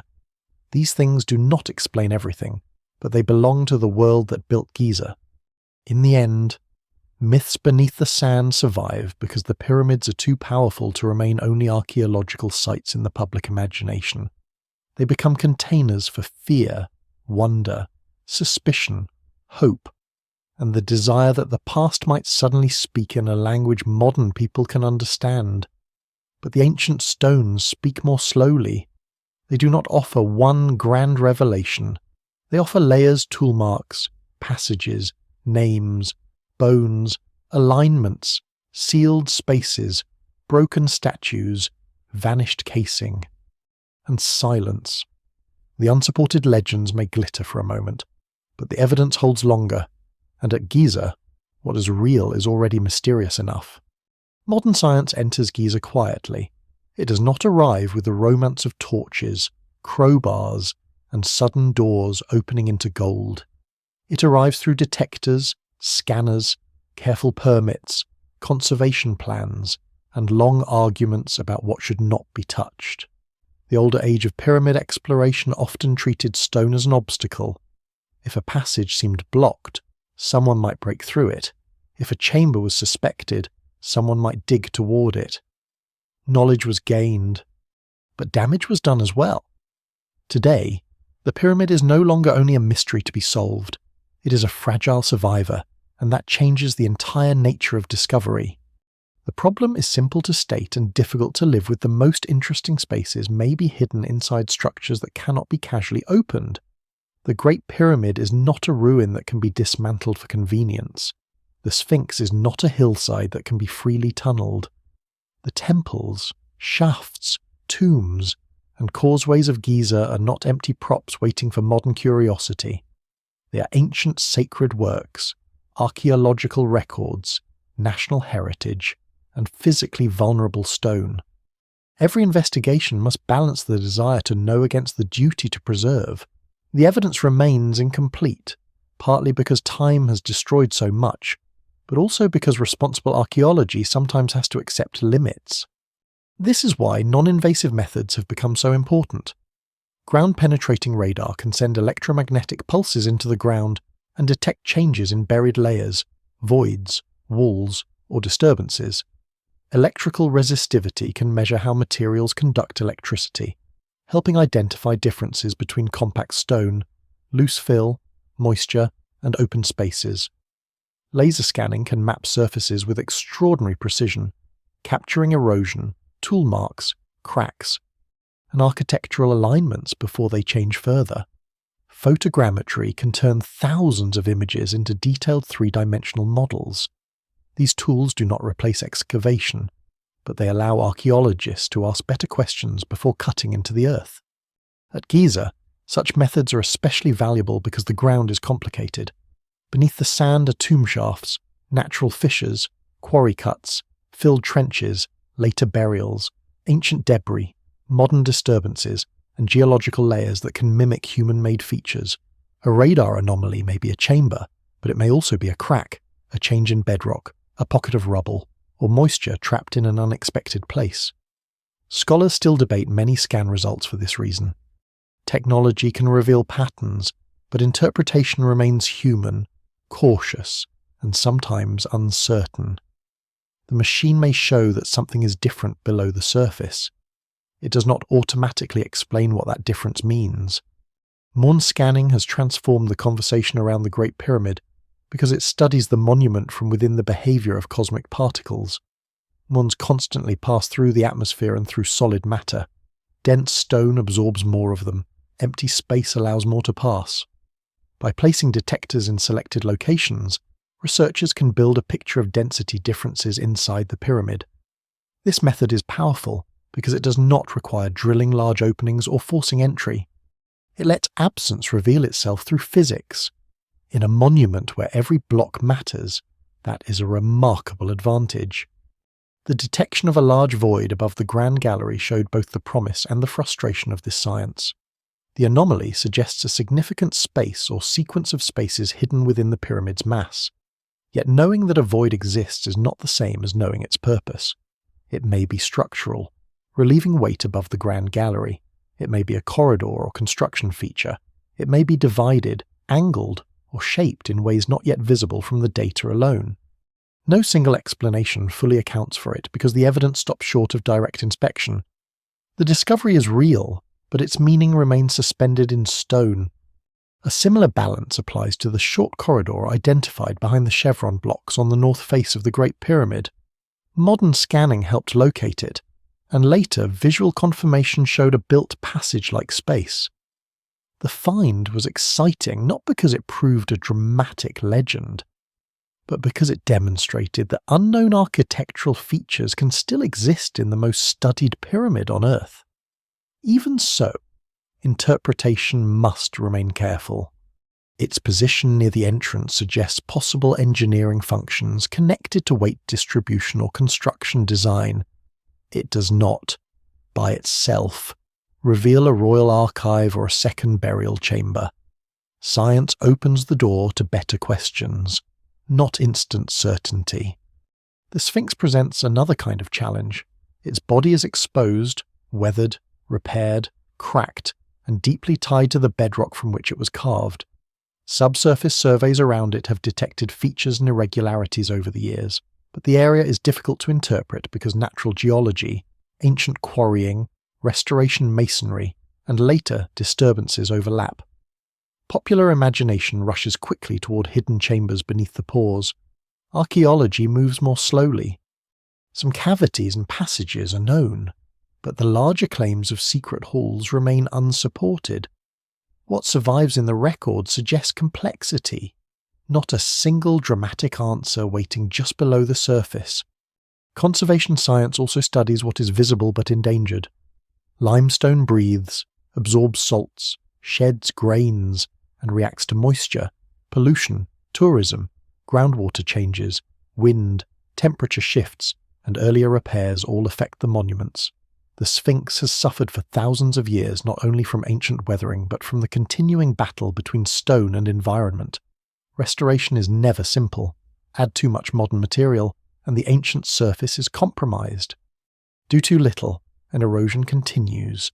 Even preservation becomes a form of interpretation, because deciding what to stabilize, expose, cover, or leave untouched shapes what future generations will see. This is one of the lesser-known truths of archaeology at Giza. Sometimes the most responsible discovery is restraint.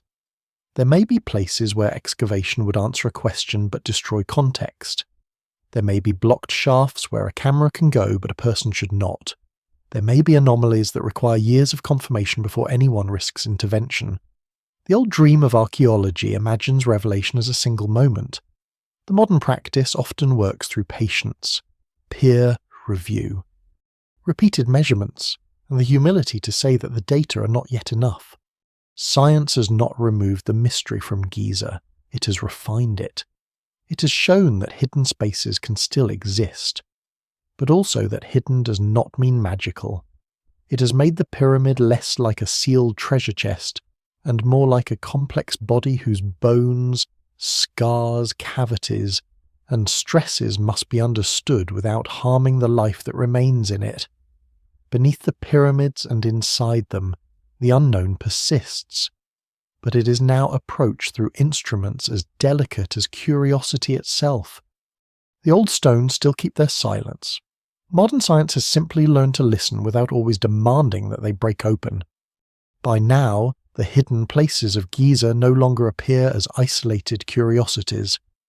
The rough chamber beneath Khufu's pyramid, the narrow shafts climbing through sealed masonry, the deep descent of the Osiris shaft, the tombs clustered around royal monuments, the worker settlement with its ovens and bones, and the weathered hollow of the Sphinx all begin to speak to one another.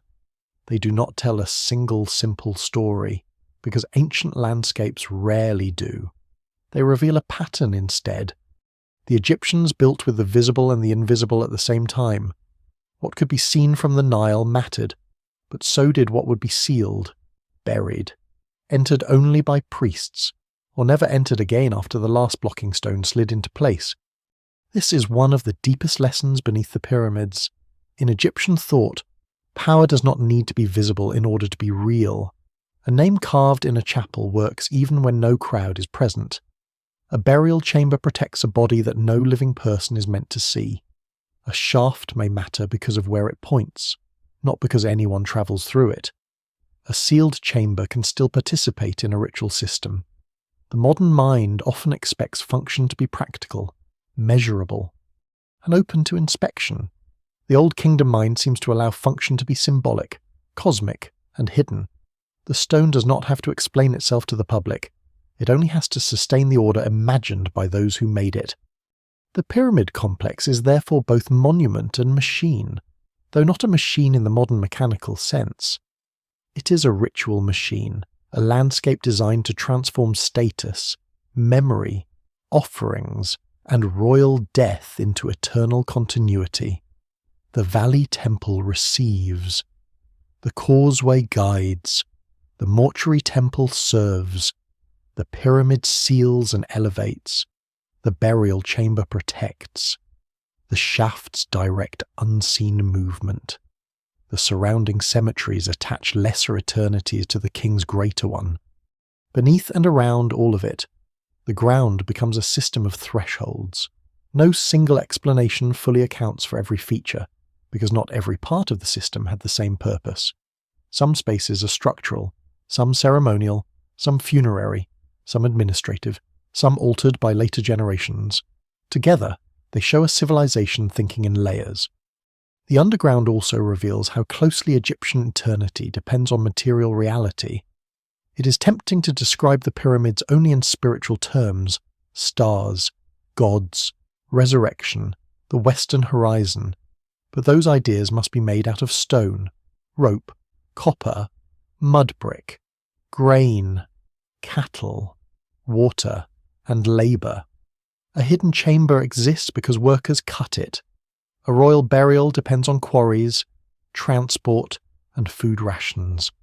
A mortuary cult depends on estates, scribes, and priests who continue bringing offerings after the king is gone. Even the most sacred architecture rests on administration. The Egyptian afterlife, for all its celestial ambition, is never detached from earthly systems. Eternity has supply chains. That may be why the worker evidence changes the meaning of the hidden royal spaces so strongly. The pyramid's secrecy can make it feel almost inhuman, as if it belongs only to gods and kings. The settlement nearby pulls it back into breath and muscle. The same project that creates narrow passages for the king's transformation also creates kitchens for thousands of living people. The same state that imagines an eternal soul must also count loaves of bread. The same culture that cuts a chamber into bedrock must care about the angle of a ramp, the strength of a rope, the healing of a broken bone. What survives in the record suggests that Giza's greatness comes from this union of sacred vision and practical discipline. Remove either one, and the monument becomes impossible to understand. The hidden places also reveal that the pyramids were never meant to be understood only as tombs in the narrow sense. They were tombs, certainly, and denying that empties them of their most basic purpose. But they were also stages for kingship after death. Markers of cosmic order, centres of cult, and anchors for a whole elite cemetery. The dead king was not simply placed inside and forgotten. He was transformed into a presence that required service, offerings, memory, and architectural protection. Around him, officials sought their own continuity by entering the same sacred field. The pyramid became a source of afterlife gravity. People arranged themselves around it because proximity to royal eternity had power. The subterranean and hidden spaces show how the Egyptians managed the tension between protection and access. A tomb must be sealed, yet rituals must reach the dead. A body must be hidden, yet the name must be spoken. A king must disappear from the human world, yet his power must remain active. Architecture solves this tension by dividing space. The deepest chamber is inaccessible. The chapel or temple remains a point of contact. Images and inscriptions act where bodies cannot. Offerings cross the boundary symbolically. Even sealed shafts may express movement between realms without allowing physical passage. The evidence remains incomplete, but the pattern is consistent enough to suggest deliberate thinking rather than accidental complexity. There is a political enough to suggest deliberate thinking rather than accidental complexity. There is a political truth here as well. Building downward and upward at Giza expresses control over more than stone. It expresses control over landscape, labour, time, and memory. A king who can command a pyramid can command the horizon. A king whose tomb is carved into bedrock seems joined to the earth itself. A king whose monument points skyward claims a place among cosmic powers. The hidden architecture strengthens this claim because it makes royal power feel deeper than visibility. What the people see is only the surface of an order that extends into the earth and toward the stars. Power becomes both public spectacle and sacred secrecy.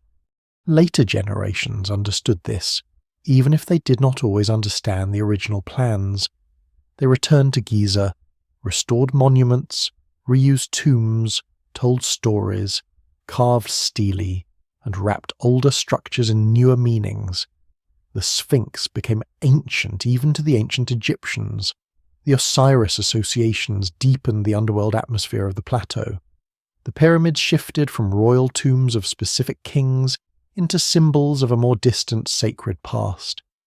This afterlife of these monuments is part of what the hidden places reveal. Giza was not finished when construction stopped. It continued to accumulate memory, and memory changed the way its depths were perceived. The secrets beneath the pyramids therefore reveal less of a locked answer than a civilization's method of making permanence. The Egyptians used stone to resist decay, darkness to prepare rebirth, alignment to connect earth and sky, and burial to turn absence into presence. Their hidden spaces are not empty gaps in the story, they are part of the story's structure. They remind us that much of what mattered most was not meant to be seen every day. It was meant to endure, to operate quietly, to hold the dead in place while time moved above them. Beneath Giza, architecture becomes a form of belief so dense that even its unfinished rooms continue to carry meaning. The final secret of Giza is that it does not end where certainty ends. The pyramids have been measured, scanned, photographed, restored, entered, mapped, argued over, and explained in more ways than almost any ancient monuments on Earth. Yet they still retain a strange power of refusal. They give evidence, but not confession. They show passages, but not motives in full. They reveal chambers, but not always their purpose. They preserve names of kings and traces of workers, but not the private thoughts of those who cut the stones, dragged the sledges, sealed the shafts, or stood before the finished monuments when the casing still flashed white in the sun. What survives in the record suggests a civilization of extraordinary skill and belief, but the silence between surviving facts remains wide enough for wonder to continue breathing. Much is known, and it should not be treated lightly. The pyramids belong to ancient Egypt, to the Old Kingdom, to a long development of royal tomb architecture and state organization. They were built by human beings using materials, tools, labor systems, and engineering methods that fit within the abilities of the society that made them. They were not isolated miracles dropped into the desert without ancestry. They grew from mastabas, step pyramids, earlier royal experiments, and the increasing power of kingship centered near Memphis. Their complexes included temples, causeways, cemeteries, ritual spaces, and working settlements. Their builders ate bread and beer, moved stone, suffered injuries, healed, worked in crews, and left behind traces more convincing than any legend. Much is also still uncertain. The exact construction methods remain debated in detail. The ramp systems may have changed over time, and no single model fully accounts for every stage of the Great Pyramid's rise. The subterranean chamber beneath Khufu's pyramid remains unresolved in purpose and sequence. The shafts in the Queen's chamber still resist a final explanation. The large void above the Grand Gallery is real as a detected anomaly, but its form and function remain unknown. The short corridor near the north face adds another architectural question rather than a finished answer. Around the Sphinx, geology, restoration, ancient quarrying, and later imagination complicate every claim about hidden spaces, scholars still debate, revise, and test, because Giza is not a solved equation. It is an ancient landscape with missing variables. This is where the mystery becomes more mature. It no longer needs to depend on impossible claims. The unsupported stories of lost machines, buried Atlantean archives, or alien builders fade beside the actual difficulty of the evidence. Reality is harder, slower, and more interesting. It asks how a society without modern engines organised labour on a national scale. It asks why certain passages were sealed and others left accessible. It asks how religious ideas changed as architects moved royal chambers upward into stone. It asks how later Egyptians reinterpreted monuments already ancient to them. It asks how a place built for death became one of the most enduring signs of human ambition. The hidden places beneath and within Giza reveal a civilization that understood permanence as something constructed against loss. The Egyptians knew decay intimately. The Nile flooded and withdrew. Bodies died. Houses of mud brick crumbled. Names could be forgotten. Dynasties rose and weakened. Even kings, surrounded by ceremony, could not escape the basic fact that a human life ends. The pyramid was an answer to that fact, not a denial of it. It was a way of arranging stone, ritual, astronomy, administration, and memory so that the king's death became part of a larger order. Beneath the stone, the burial chamber held the body. Above it, the pyramid remade the horizon. Around it, priests, officials, workers, and families built their own hopes into the same sacred field. Yet the pyramids also reveal the limits of permanence. The casing stones were stripped, tombs were robbed, bodies disappeared, temples collapsed, names were broken from walls, sand covered the Sphinx again and again, the mortuary cults faded, the old kingdom itself declined, and the world that had built Giza changed beyond recognition. This is the quiet contradiction at the heart of the plateau. The monuments survived, but not everything they were meant to protect survived with them. They conquered time only partly. Their stone endured longer than the voices that gave it meaning. That partial survival is what makes them so powerful. If everything were known, Giza would become an archive. If nothing were known, it would become fantasy. Instead, it remains between the two. Enough evidence survives to ground the story in history. Enough is missing to keep the imagination awake. The pyramids stand in that space between knowledge and silence, where archaeology can say much, but not all, where science can reveal voids, but not always intentions, where stone can preserve a design but not the full human experience of making it. The secrets that still remain are therefore not only hidden chambers, they are hidden decisions. Why was one passage abandoned? Why was one shaft sealed? What did the builders believe they had achieved when the final casing stone was set? How did the workers see the monument rising day after day over their settlement? How did priests feel walking through temples that served a king no ordinary person would ever see again? How did later Egyptians understand the Sphinx when it was already ancient and half buried in sand? The evidence can approach these questions, but it cannot fully enter them. The dead keep some of their distance.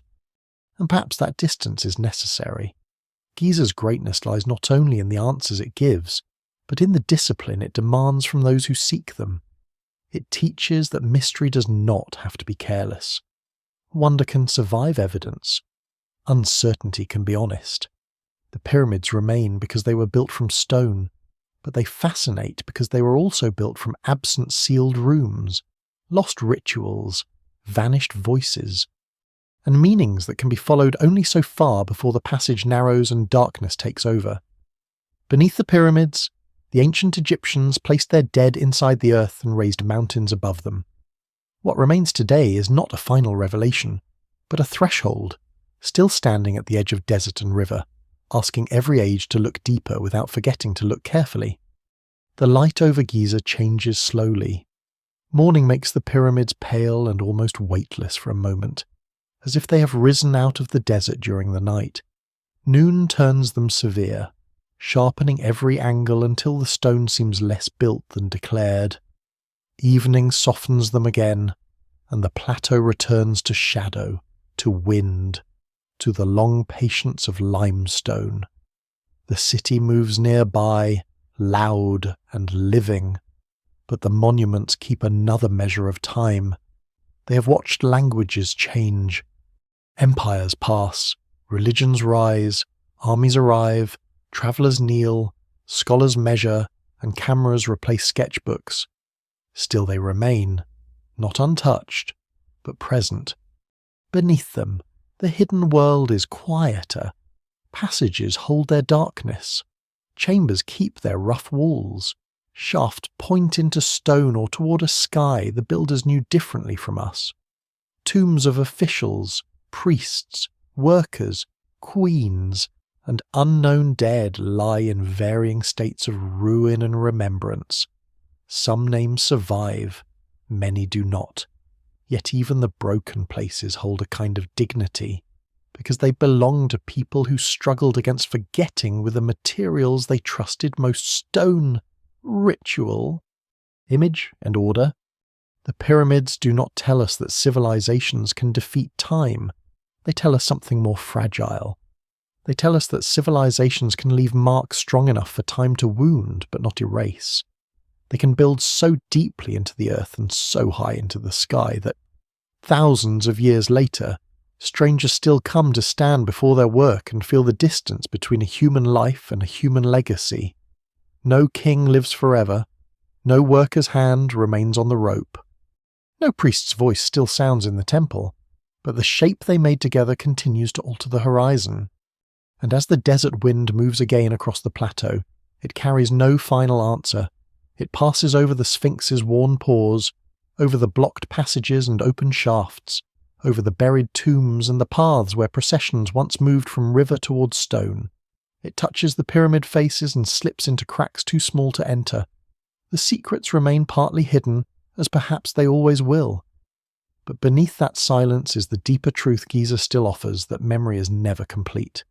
Survival is never perfect, and the past is most powerful when it is not entirely gone. The last image is simple.